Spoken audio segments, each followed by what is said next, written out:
Hi, welcome to a very special, extra special episode of Heat Check. You haven't seen us in a little bit because Jimmy has been so busy. We wanted to get a good place where we could cut in and catch up. So we're doing this after Sunday's game against the San Antonio Spurs, which is a very happy time, I guess, for the most part. I'm John Devine. This is Anthony Chang.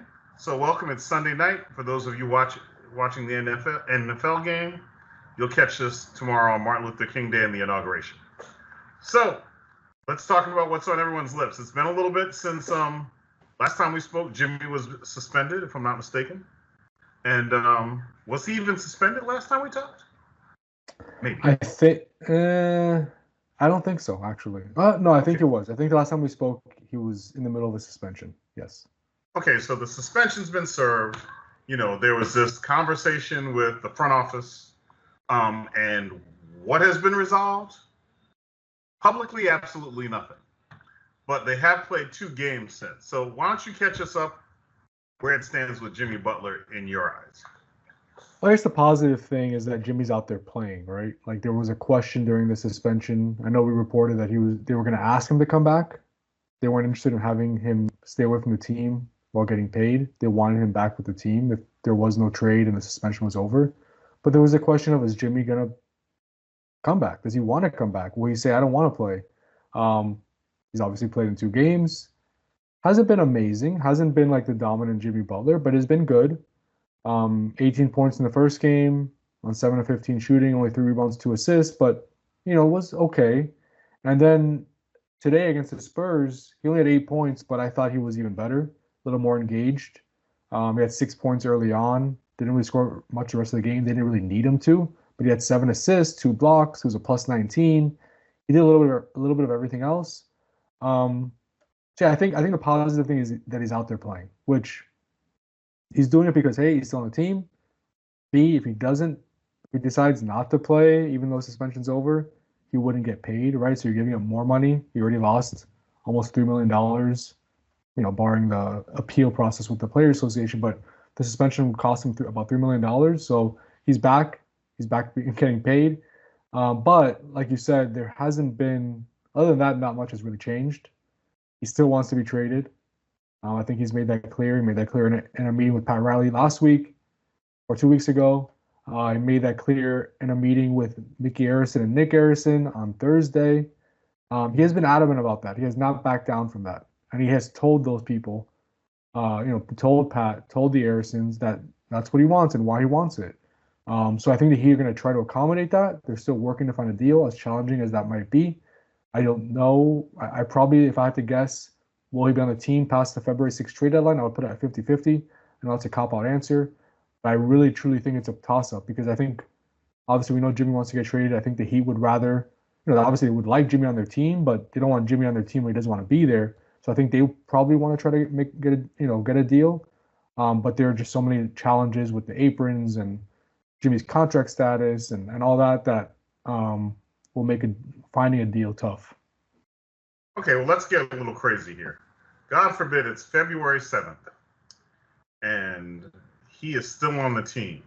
How do you see that going? Let me even backtrack before that because, you have a guy who says, I don't want to be here anymore. You have other guys on this team who want to be here or actually feel good about being there. And now you brought him back into the team. How do you reintegrate that? Do you say, hey, are the other guys like, hey, dude, abandon us? Or they're like, okay, this is business and now we're getting back to playing ball? Or what do you do with that? It's an awkward situation. And, I'm sure everyone has a different feeling toward it. Would I be surprised if there's some guys on the team that's in their back of their minds are like, this guy abandoned us, why are we bringing him back? No, I wouldn't be surprised if there's a feeling of that. They're not going to say that publicly. Everyone publicly has welcomed him back. I think some guys probably don't care as much. They're just like, whatever. He's back. We'll make it work. He's one of our best players, probably still the best player on the team. We'll find a way. I think some guys don't even let that concern them. They just kind of go up. They're so compartmentalized on their own thing and with the team and just game by game. I think some fans will be surprised by that. I've heard some guys even say who do we play next game? When's our next game? Like they're so focused on the day. Like I feel like we know more about like the big picture than they do. They're just so focused on the day to day. So I think some guys are just like whoever's available, like we're gonna we'll find a way and we'll get it done. But yeah, I'm sure there's some people in the organization that are we're kind of weary of bringing him back just because of all that's transpired through the media the past 2 3 weeks. It's been ugly. It's been an ugly situation. I'm sure Jimmy walking into that walkthrough the day before the hours before his return that day had to have been awkward. Like they won't admit it, but that had to have been awkward. There's been a lot of stuff said. Again, not on the record, but just different leaks throughout the past few weeks. So yeah, I don't, I give the Heat credit for so far. Like it's been kind of as smooth as you can expect it process. Um, Jimmy spoke after his return, and he was asked if he found his joy again, if he thinks this is fixable, and he gave a no comment. He said, "I've been told to say no comment, so no comment." So he's not gonna feed into it, I guess, right? Like he's not gonna. It doesn't seem like he's gonna go get into that anymore, where he got suspended after his very memorable press conference a few weeks ago. I think he's gonna try to stay above that. But yeah, it's gonna be a looming thing until really the trade deadline, and even after the trade deadline. It'll probably be a little better because we'll know that he's going to be in the roster for the rest of the season. But there's still going to be in the off season he's probably going to leave because he doesn't want to be here. So it's going to be something that's looming over this team, really until he's off the roster. My question is, does he lash out if he's still here on February 7th?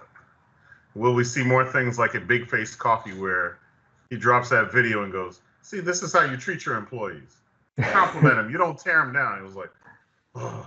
Am I going to see more articles from Ramona Shelburne of ESPN quoting anonymous sources that say, "We don't want him back"? That's what I'm worried about. Is he going to go scorched earth the Minnesota Timberwolves if he's still here to make it clear he doesn't want to be here next year? I mean, we've known Jimmy can be passive aggressive, right? We've seen it with the Heat the past month or so. We've seen it. We saw aggressive with Minnesota. So we've seen him. He's kind of mastered this of trying to get what he wants here.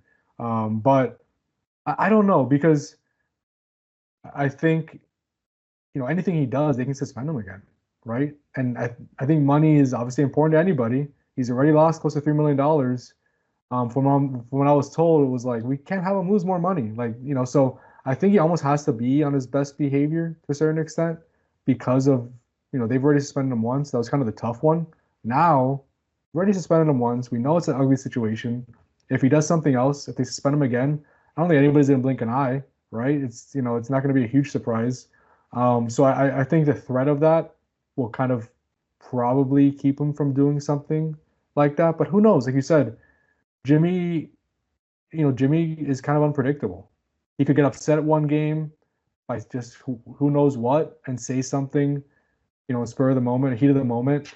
And yeah, that something like that could happen. But I think the threat of another suspension probably, for the most part, will keep him from making this too messy. And look, he was even asked a few days ago when he spoke after his return whether he would play if he's still on the roster after the deadline. He said, "Yeah, he's like, that's a big what if, but if I'm here, I'll hoop." So, and we've seen the last two games again. He hasn't been playoff Jimmy shooting 20, getting to the free throw line 15 times. He's only taken 6 free throws in 2 games. He's kind of taking a secondary role. He's still playing good enough where he helps his team. Well, let's talk the ESPN piece a little bit, only because there are a couple of other things. As a sports editor, I don't usually like to reference other people's work. Sure. But there were a couple other things that were interesting. One was the part where they were saying, they kind of learned from the Dwayne Wade situation, and they attributed that they gave Jimmy more leeway than they've given any star before. Talking about, I guess, he even stayed in a place in Colorado, 30 miles away. And, I think it was almost like, I guess Dwayne Wade couldn't walk, so Jimmy could run, something like that. But I think it was Dwayne Wade died so Jimmy Butler could live or something like that. It was something crazy. Yeah. It's amazing what kind of quotes you can give when it's anonymous. But you're looking at that. It's a double-edged sword because it means that all the grief Pat Riley's taken for, being a stick in the mud or being old school, but it also shows that he is willing to show flexibility. Do you think that will be attractive for people as we're going through? Look, being in Florida with no state income tax is going to be attractive anyway. Yeah. But do you think that helps to soften the blow of people going, oh, Pat Riley's not going to let any of us go? And then even Dwayne Wade, you saw Dwayne Wade was on a podcast, and he was saying, look, we need hard-nosed Riles. We don't need anybody to go soft on us. So how do you weigh those two things when even after this Jimmy saga is over, they're trying to rebuild or restock this team? Yeah, I don't know if any player, I don't want to say any player, but Jimmy's he's had a lot of leeway, right? And the way this is ending, it seems like, I don't know if they'll do this again, because it seems like just by the way they're handling it this year, that they're trying to like tighten the reins a little bit after the last few years. And once you allow somebody to do certain things, all of a sudden to then try to enforce these rules is kind of, it doesn't really work like that. I mean, we both have kids, John. You kind of have to set the tone from the start. Once you let them do things for an extended period, and all of a sudden you're like, no, you can't do that anymore. It's like, what? Why now? So I don't know if that's going to continue. I kind of think that they're not going to get back to like probably the Riley of 20 years ago where it was really strict. I mean, times are different now. Players work more money. But I don't know if they'll give so much leeway moving forward to whoever comes, right? But to your point about Dwayne Wade's comments, like he said, I don't think people always point to like the Pat Riley, the messy breakup with Shaq and Dwayne Wade and LeBron to a certain extent. Now Jimmy, I don't think that's going to prevent a star from coming to the Heat. It's Miami. If you get a max offer from Miami, hundreds of millions of dollars to play in Miami, be the star of Miami, I think that's gonna be attractive to anybody. Just like Dwayne Wade said, I don't think anybody's gonna say no. We're not going there because of what Pat did to Jimmy. I don't believe that. And people are actually attracted to that. Some people, I mean, Jimmy was attracted to that, right? Where it was this hard-nosed team. He felt like he fitted in well here, and he did fit in well here for a large part of his tenure. So I think that's still attractive to players, and I kind of think the messy breakup thing is a little overblown because you look at Shaq. I mean, he was at the end of his career, right? Like that was he wanted to change the scenery. Dwayne, that's the one you could. About how old was Shaq and about how old was Dwayne? About the same age. Around the same age, and it comes down to the Heat don't want to pay players for past performance, right? Like that's kind of the common thread here. They're not going to pay you when they think maybe you're not worth that anymore, right? And you could argue that with Jimmy. He's still a very good player. He's not the Shaq of that time where Shaq back then was really clearly on decline. But he made the right decision on Shaq. He didn't have great years after he left Miami. He went to Phoenix, went to Boston, went to Cleveland, was kind of like, just kind of fading away at the end of his career. Dwayne Wade, he got the contract he wanted from Chicago.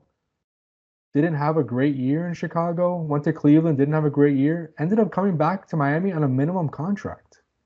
So say what you want. Maybe they didn't go about it well. But you look at both situations, they kind of made the right decision there, I would say.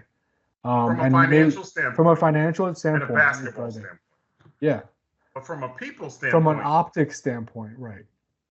Yes. And I think, but that's how Jimmy got where we are today, because it's like, okay, we're gonna do a good job to please them on the back end. I think a lot of people and a lot of basketball fans, a lot of Heat fans, can understand the financial part of it. But when you're talking about, okay, you had Dwayne Wade, you had the Big Three era, then you had Dwayne Wade and Chris Bosh, then you had Dwayne Wade coming back, then you had Jimmy.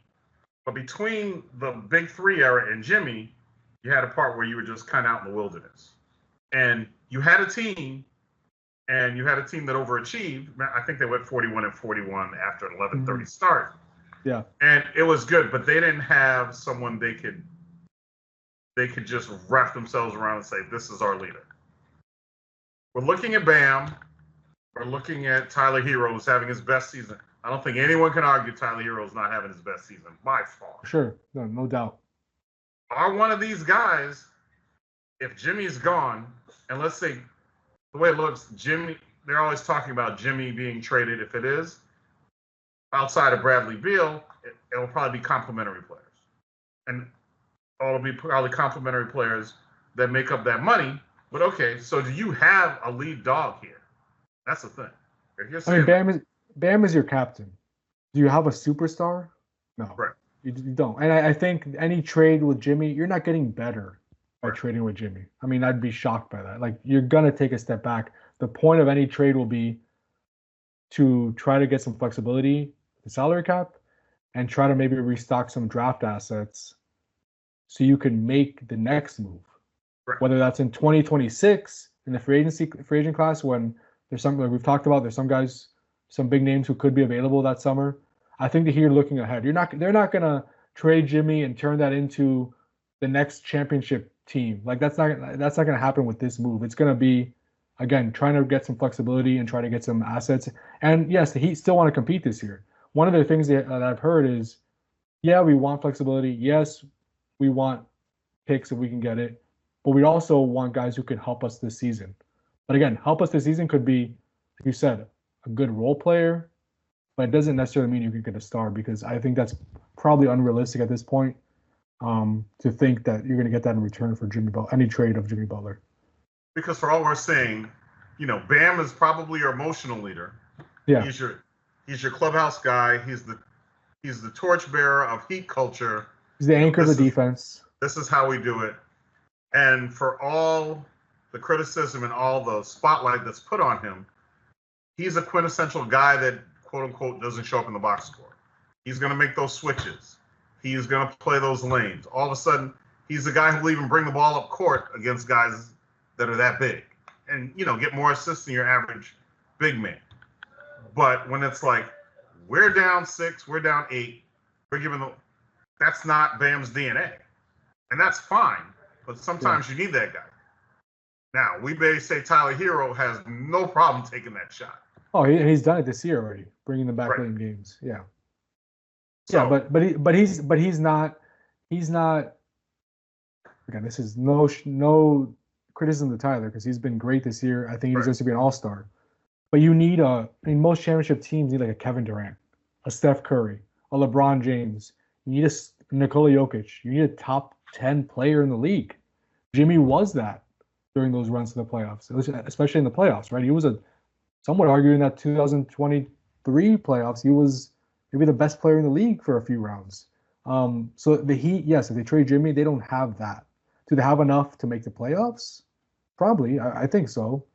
But are they a title contender? No. I mean, even this year with Jimmy, I don't think they're a title contender. So yeah, they're gonna have to take a step back to take a step forward. This era has run its course. I think we know that by this point with what Jimmy's been saying and what we've been hearing, in the reports, and he wants to be traded.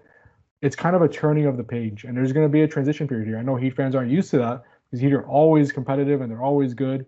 But I don't think it's going to be, they're never going to like just tear it down to the studs, but there might be a year or two here where, yeah, we are watching the young guys develop, and that could be enjoyable for a different reason, right? Like it might not end in a championship, it might not end in a deep playoff run, but watching Khalil Ware, Jaime Jaquez, and Nikola Jovic play with Bam and Tyler, I mean that could be intriguing. So yeah, I think Jimmy's still on the roster, but whenever that trade happens or when he signs somewhere else in the offseason, there's going to be a transition period, and it'll be a different type of Heat basketball that we're watching.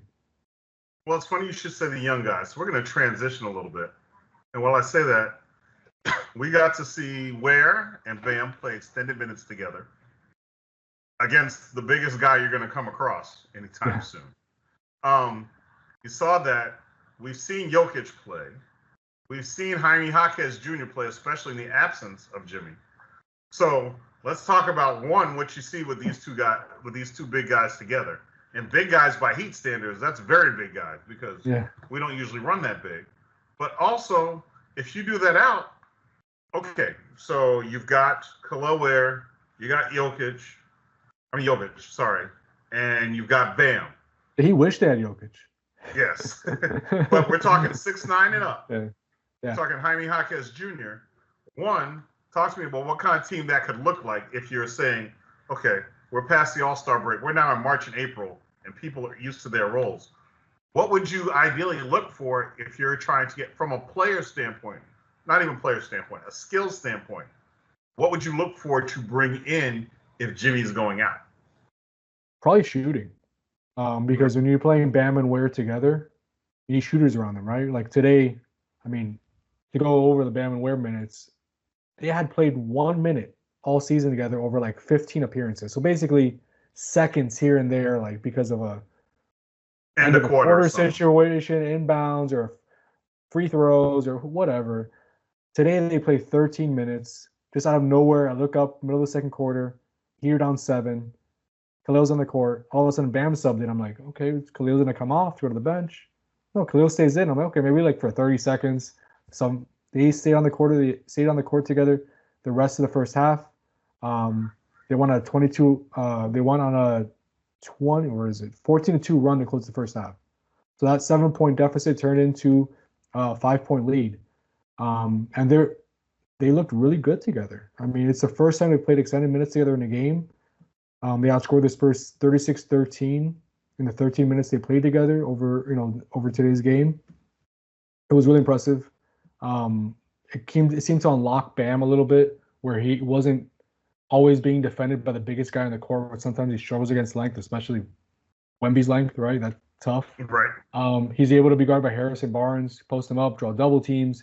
Then all of a sudden on the defensive end, instead of Bam having to play in drop, he's able to play on the perimeter as a roamer, has more freedom on the defensive end, which is kind of plays to his strengths. So I think it unlocks a lot in Bam's game. Do I think this is going to continue, that the way he uses every game? No, it'll probably be a matchup-based thing, but it was encouraging to see them play well together, to see them fit together. And I definitely think we'll see more of it moving forward. Look, it's fun to see. I mean, you get a first-round pick, and what was he, 15th? You get a first-round pick in the top half of the draft? Yeah. You kind of want to see him play. Sure. And we have been talking for years that the Heat lacks length, and Bam needs help, and you finally see the first glimmers of help. You also put a guy up there, Jokic, who, yes, I understand he has defensive issues, but you got 2 guys who are big who can defend. You've got a bigger guy and 2 of them can initiate. It seems like 2 out of 3 of them can do something that you need. Bam and Jokic, Jovic. Why do I keep calling him Jokic? Because I'm hoping. No. Bam and Jovic, they can initiate offense. They can pass out. They can pass. They can look over the top. You've got 2 guys who can block shots. You've got 2 guys who shoot outside at least average. I know Bam's struggling with threes. Yeah. But Ware has no problems jacking up threes. Jovic has no problems. Jovic is a good shooter. Yeah. All of a sudden, you've got 3 guys who are 6'9", 6'10", and over that maybe people have to adjust to you instead of the other way around. Yeah, all of a sudden you go from a small team to one of the bigger teams in the league, right? Yes. And I don't know if Jovic played a lot with Bam and Khalil today. It was mostly like Tyler and Duncan and maybe and Jimmy, obviously Jimmy. But yeah, they have that. Those 2 work together too. I would love to see that, right? Because Jovic is a versatile guy who can initiate offense, like you said. He's more of a perimeter player. I think that could work. But it's good because Spo has been very reluctant to play 2 bigs together. We've seen it with Hassan Whiteside and Bam. We've seen it with Omar Yurtseven and Bam. Like fans call for him to play 2 bigs together, and he never does it. So I think Khalil said it today. It was kind of funny. He was like, it was our first opportunity to do it. Me and Bam have been wanting to do it, so we had to make the most of it. It kind of showed that it could work. And they did that, right? So now I think Spo will probably use at least next game to see what happens. Some were asking me, some reporters were talking after the game, do we think Spo's going to start the next game with this lineup? He started the second half with this lineup, which is kind of surprising. He made, they started with Haywood Highsmith at forward.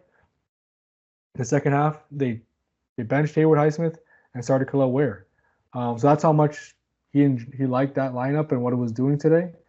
And I would kind of be surprised if Khalil starts next to Bam next game, but I guess you can't rule it out because it was so dominant today.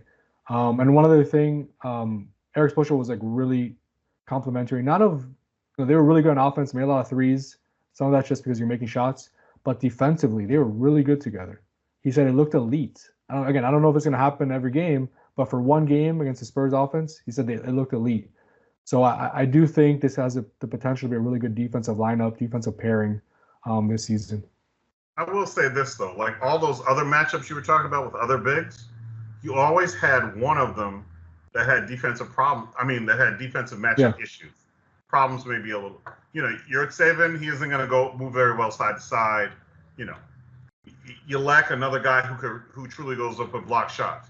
Look, like Hassan Whiteside did, but that's all he would do. He would go so far out to block a shot, he would get out of position.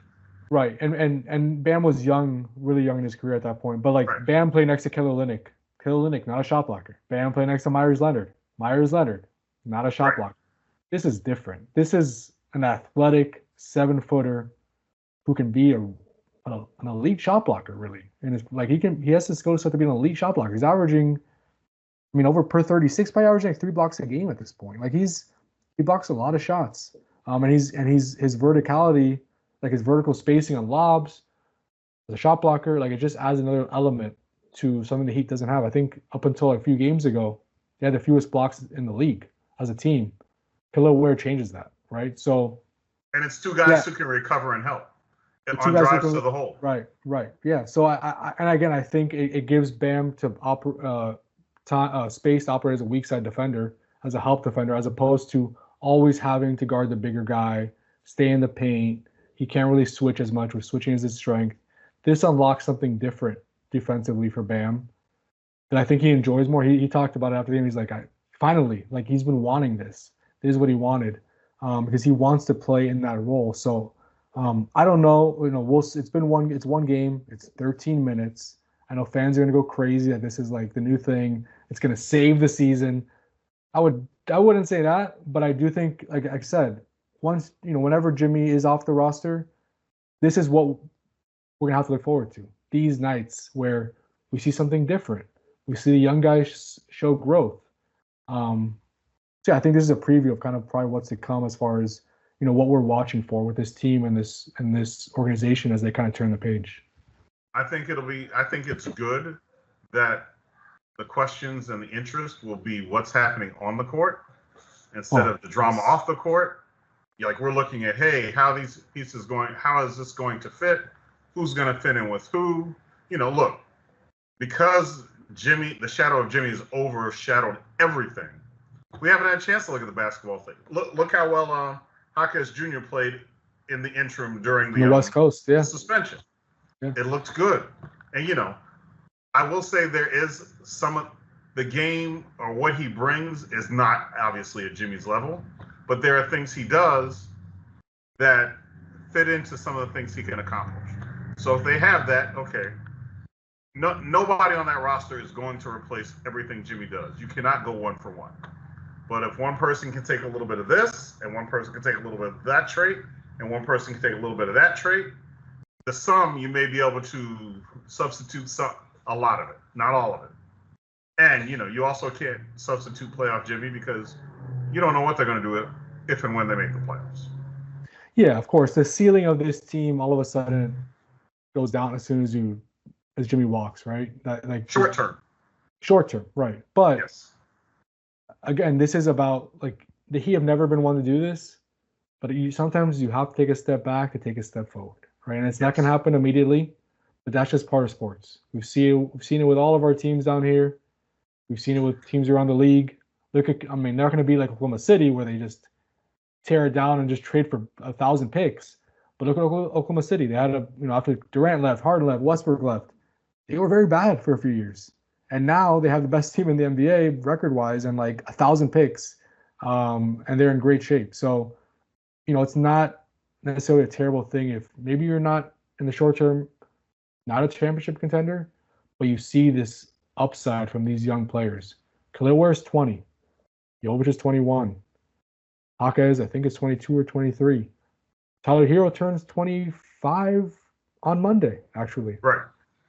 So there's a lot, and Bam is, I think, only 27. So there's a lot of young talent on this roster where if in a year or two they do fall into another star, a Luka, a De'Aaron Fox, who knows, right? Like then you are maybe a championship contender again because they do have the young core, the young foundation to really surround whoever comes here and be a really good team.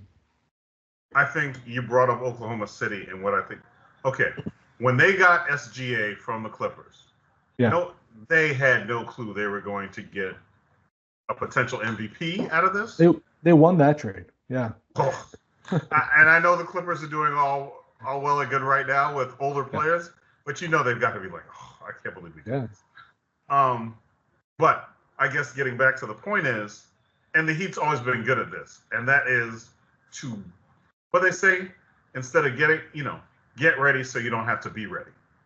So if they're putting their pieces in place to accommodate another star, when I say that on the court, I'm talking about, okay, look, we need shooting, we need rim defending, and they have that, and they go, okay, if it's a De'Aaron Fox, we need a true point guard who could just flat out fly. Okay, well then hey, Hero's still here. Okay, he can provide this off the ball. This guy can move off the ball. These guys can be lob threats. Okay, you're getting someone who's like a great shooting, swing man who's like 6'8", 6'9".